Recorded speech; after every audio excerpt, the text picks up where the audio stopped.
दूध का जला छाछ भी फूक फूक कर पीता है, ये कहावत नॉर्थ कोरिया के सन की तानाशाह किम जोंग उन पर बिल्कुल सटीक बैठती है।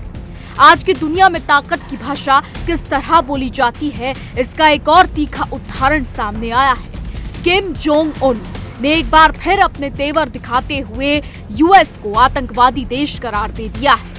बता दें, अभी कुछ ही समय पहले संसद में दिए गए अपने भाषण में किम जोंग ने ऐसे शब्दों का इस्तेमाल किया जो सीधे सीधे टकराव की ओर इशारा करते हैं। कहने को तो ये एक भाषण था, लेकिन इसके हर वाक्य में सियासी गर्मी और चुनौती का साफ एहसास था, जैसे आग में घी डालने का काम किया गया हो।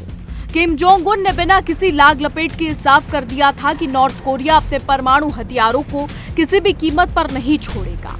किम जोंग के शब्दों में साफ झलक रहा था कि ये सिर्फ नीति नहीं बल्कि उसका अडिग फैसला है। किम जोंग ने ये संदेश देने की कोशिश की कि चाहे दुनिया इधर की उधर हो जाए, लेकिन उसके इरादे टस से मस नहीं होंगे। बता दें, किम जोंग का ये बयान ऐसे समय में आया है जब यूनाइटेड स्टेट्स यानी अमेरिका पहले से ही ईरान को परमाणु हथियार न रखने देने की कोशिश में लगा हुआ था। साथ ही इस वक्त खाड़ी में युद्ध चल रहा है।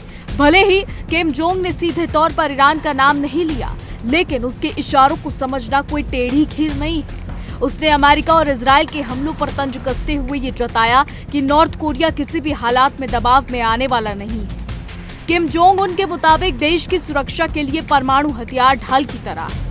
उसने साफ कहा कि इन हथियारों से समझौता करना मतलब अपने ही पैरों पर कुल्हाड़ी मारना होगा।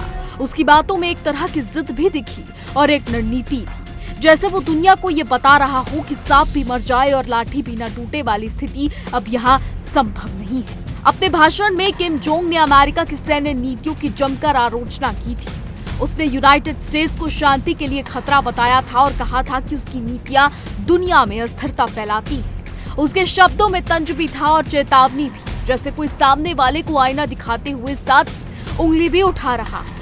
किम ने उन दुश्मनों को भी जवाब देने की बात कही थी जो शांतिपूर्ण सहअस्तित्व की बात करते हैं।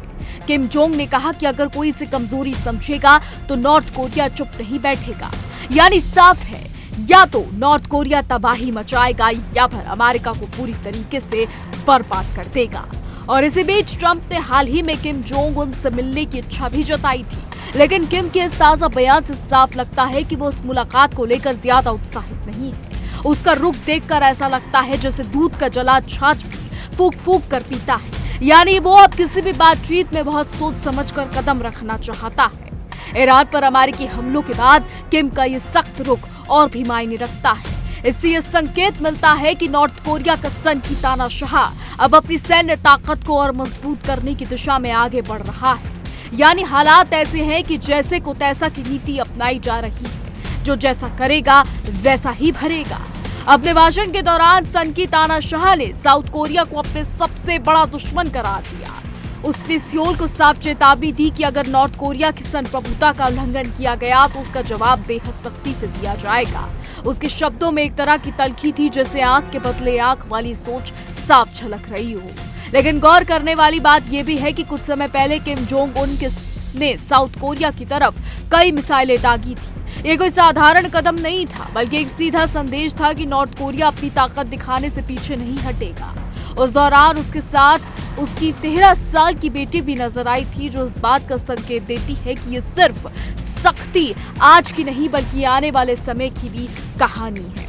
वेनेजुएला के राष्ट्रपति को जब अमेरिका ने उठवाया, उसके बाद ये चीजें सामने आई कि शायद अब अमेरिका नॉर्थ कोरिया के सन की तानाशाह किम जोंग उन को भी उठा ले जाएगा। रिपोर्ट्स ये दावा करती है कि सन की तानाशाह शायद उस समय खौफ में आ गया था, लेकिन जब से खाड़ी में युद्ध शुरू हुआ है उसके बाद से सन की तानाशाह किम जोंग उन परमाणु ऊर्जा की तैयारी कर रहा है, परमाणु ठिकानों को बना रहा है और साफ कह रहा है कि वो परमाणु ठिकानों को नहीं छोड़ेगा। तो अब ऐसे में अमेरिका क्या करेगा? क्या वेनेजुएला और खामनेई के बाद अब किम जोंग उन का नंबर है? क्या वेनेजुएला के राष्ट्रपति को उठवाने के बाद, खामनेई को मारने के बाद, क्या अब अमेरिका उत्तर कोरिया की तानाशाह, वही सन की तानाशाह जिसके चर्चे दुनिया भर में मशहूर है, क्या अमेरिका अब सन की तानाशाह को भी उठवा लेगा या फिर उसे नॉर्थ कोरिया के अंदर ही दबा कर मार देगा, ये आने वाला समय बताएगा। लेकिन अगर अमेरिका और सन की तानाशाह के बीच में लड़ाई होती है तो फिर क्या होगा, ये भी देखना दिलचस्प होगा। फिलहाल हमारी आज की रिपोर्ट पर बस इतना ही। क्या कुछ राय है आपकी, इस पर क्या कुछ सोचते हैं, कमेंट के जरिए जरूर बताइएगा। और ऐसी देश और दुनिया की तमाम बड़ी खबरें जानने के लिए देखते रहिए इंडिया डेली। देखिए इंडिया डेली 24/7 अब आपके स्मार्ट टीवी पर। इंडिया डेली मौजूद है सभी डिजिटल प्लेटफॉर्म पर लाइव और लगातार। इंडिया डेली 24/7 हर दिन राष्ट्र को समर्पित।